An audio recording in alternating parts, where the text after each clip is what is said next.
Good morning, Sean Aqualine. It is time now for the Revelstoke Mayor Report with Mayor Gary Sauls. Good morning, Gary. Good morning, Sean. How are you doing today? I'm doing excellent. Awesome. So, Gary, school's back in. It is the first week of school, so now we're going to start navigating a whole new type of week next week. But before we get into that, I just thought, is there anything going on at a City Hall that you want everyone to know that's important to know? Sure. And so we've got a couple things that my planning department has given me, framing the OCP document, which is basically a high-level table of contents for the OCP update. And so framing the OCP document, we're asking residents to provide their input through a short survey. It's going to help determine whether the framing document reflects what the focus group has heard from the community. And so once survey is completed, and it can be completed online at Talk Revelstoke Official Community Plan or at a couple of the pop-up events, September 15th, Save on Foods, 3 to 6 p.m., September 22nd, Southside Foods, 3 to 6 p.m. Both of those are a Wednesday, or you can actually go on to our website and look at that. And so basically we're saying we want your input. Tell us what you think, and let's hear from you and see how it compares with what the 22 community members of the OCP focus group have heard from the community. It would be a little interesting to see a comparative to the last time. Well, of course, the last OCP was probably like 100 years ago, but to see how many people are commenting and giving some ideas, because you know what's going to happen is if no one comments, they'll do what they think is best, and then we'll hear gripes and groans. And the reality is that you can post what you want to say on it. I did. Yeah, absolutely. And I just encourage people, give your input. Tell us what you want to hear or what you want to see. And even if it's not what we want to hear, because this is your community and your input's valuable. So give us what we need to hear, and let's work through that. All right. Appreciate that.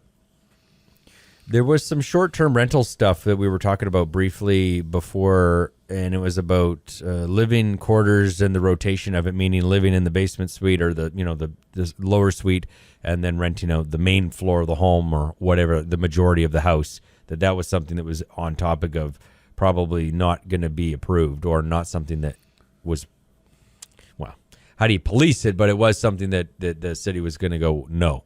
Well, it came to council, and council made a decision that if you're going to have a short-term rental in your house, it needs to be the suite, not the main living area of the house. Right. Now, having said that, there will be a public hearing sometime mid-October regarding that, and we want to hear from people, and we're working out the logistics, how it's going to go. I believe it'll be virtual with all the new restrictions with COVID. But we definitely want to hear from people, give their input on short-term rental, and give their input regarding this. And let's hear what you have to say. I watched a documentary on the TV. It took place in Colorado, and it was I actually was listening to it in the background, and I didn't quite catch it at first, and I thought it was something from here. Right. And the whole discussion was it may as well have been here, and it was someplace in Colorado, just where they're in the same boat. Everyone is up the creek without a paddle, and there's nowhere to live, and the housing market is ridiculous, similar to here, and they too are also facing the exact same problems. Short-term vacation rentals that, why rent it out for $1,500 when you could rent it out for $800 in a day, which you might need to because you bought the house at this price point, and it's what covers the majority of the mortgage and the taxes, et cetera, et cetera. So it just this perpetual problem that we keep seeing. And, I know everyone knows it's going on everywhere else. It's just interesting because I kind of heard it in the background, and I thought, is this about here? And then I'm like, oh, no, it's not. But it might as well have been. Yep, and we're seeing that all across North America, dealing with those sorts of things, especially in ski resorts. And so coming up with a plan for short-term rentals is a start as to how we deal with some of these things. It's not going to be a panacea. It's not going to fix everything, but at least let's get something on the table. Let's deal with that. And maybe there's some way that we can deal with some of these housing issues as we move forward. Do people want to convert their short-term rental to long-term rental? What's how's that going to work for them, sort of thing? And then we look at what's the rentalsman saying? Here's the rules, that sort of thing. We're seeing those always change, and so people look at it and say, you know what? Just like you said, we can make more money doing this. Somebody offered you $1,000 a month or $1,000 in a week, we would all take the week. Yeah, I think that's it. So we just need to know what people want to kind of see how we're going to do this. And so when we do the public hearing, the information will be out there, and then we get to hear what the community says. And we kind of want to deal with that. Okay. And then, and Shauna, we're talking about deadlines and whatnot when it comes to email and how things are working in my world and whatnot. So I just want to kind of talk about that a little bit. I'm busy, especially this time of year with my business, so I don't always get to emails in a timely fashion. And some of the media send me an email and they're expecting me to give a response, and I don't always get to see it until after that response time. So I don't make a comment, and maybe I had to be better on that, but I look at that and say it's not always going to happen. And so whether that's a resident or media or whatever saying, I want a response to this, it may not be in a timely fashion just because I'm still working, doing my other work, and I'm not getting back in time to get that out in a timely fashion. Right. Okay. And I know what you're getting at. So the question is, so when if you don't respond to, if I will use me as an example, if I were to email you and ask you a question, like you are still out on the highways, or let's just get it down to brass tacks. Forget being the mayor right now. You're talking about being.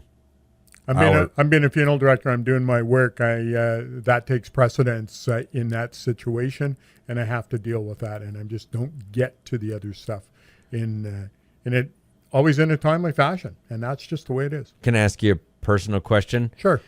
When you are dealing with, when you're dealing with a deceased person, I assume you just keep your phones off. Yeah, they're either off or they're in the vehicle, and I'm not paying any attention to what's going on in that world, sort of thing. I need to deal with that, and sometimes when I'm on a highway, I'm out there for 12 hours, and I'm not going to get back in the vehicle and start looking through the phone to see what emails came in. I will probably be going home, dealing with the work that I have to do, and I may not get back to that for a day or more. Okay, I just thought I would touch base with you about that on a personal note. Great. Appreciate that. Everybody's back to school. We've talked a little bit about that. I see that people are being prudent about their driving in the school zones and that sort of thing. It's good. It's kind of interesting to me to look at some of the younger kids.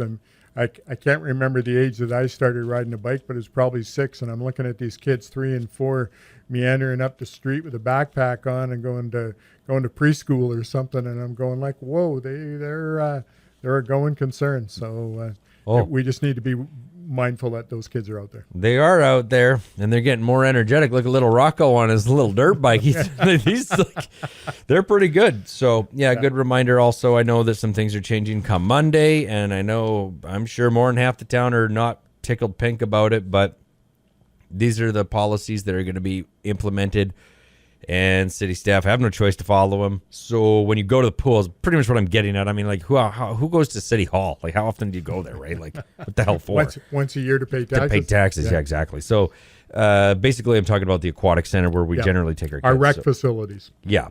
So it looks like all the schedules are the same, the swims and the public swims, lap swims, all that stuff.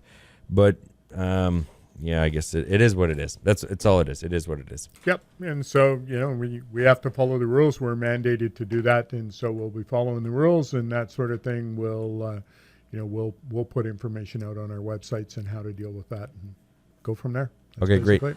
Thanks, Gary. All right. Thanks, Sean. Take care.